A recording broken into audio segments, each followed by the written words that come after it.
आज का कहानी का नाम है नाग में बुद्ध पुरुषों को पहचानने की क्षमता।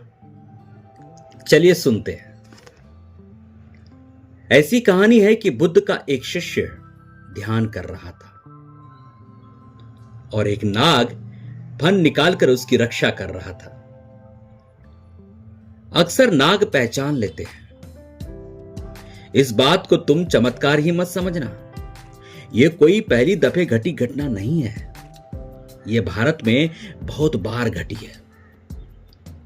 बहुत से जैन तीर्थंकरों के साथ घटी है। नाग में कुछ खूबियां हैं। वैज्ञानिक कहते हैं कि नाग के पास कान नहीं होते। इसलिए पहले तो वैज्ञानिक बहुत हैरान हुए थे यह बात जानकर कि जब मदारी अपनी तुम्बी बजाता है तो नाग फन क्यों हिलाने लगता है, क्योंकि उसके पास कान तो है ही नहीं, तो ध्वनि तो सुन ही नहीं सकता। नाग तो बिल्कुल बहरा है, वज्र बहरा। तो वैज्ञानिक बड़े हैरान थे कि मामला क्या है। पहले तो उन्होंने सोचा कि शायद वो मदारी जो अपना सिर हिलाता है उसको देखकर नाग भी सिर हिलाने लगता है, क्योंकि सुन तो सकता नहीं है।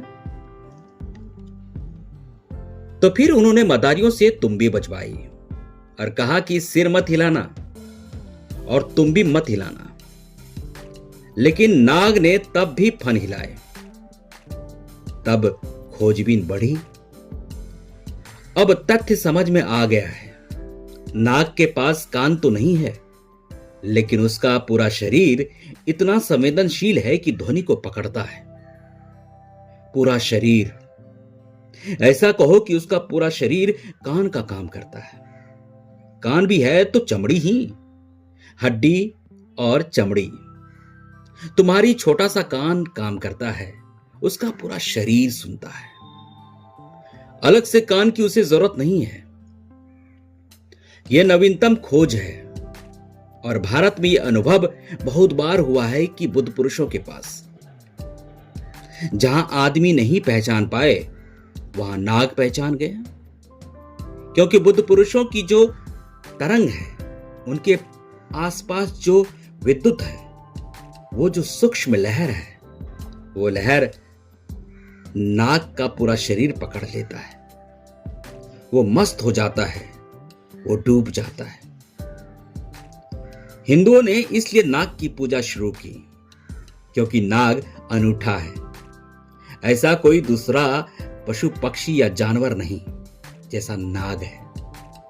उसमें कुछ खूबियां हैं और सबसे बड़ी खूबी यह है कि बुद्ध पुरुषों के पहचान की क्षमता है उसमें। जो बुद्ध पुरुषों को पहचान लेता हो उसमें कुछ न कुछ बुद्धत्व की किरण होनी चाहिए। धन्यवाद।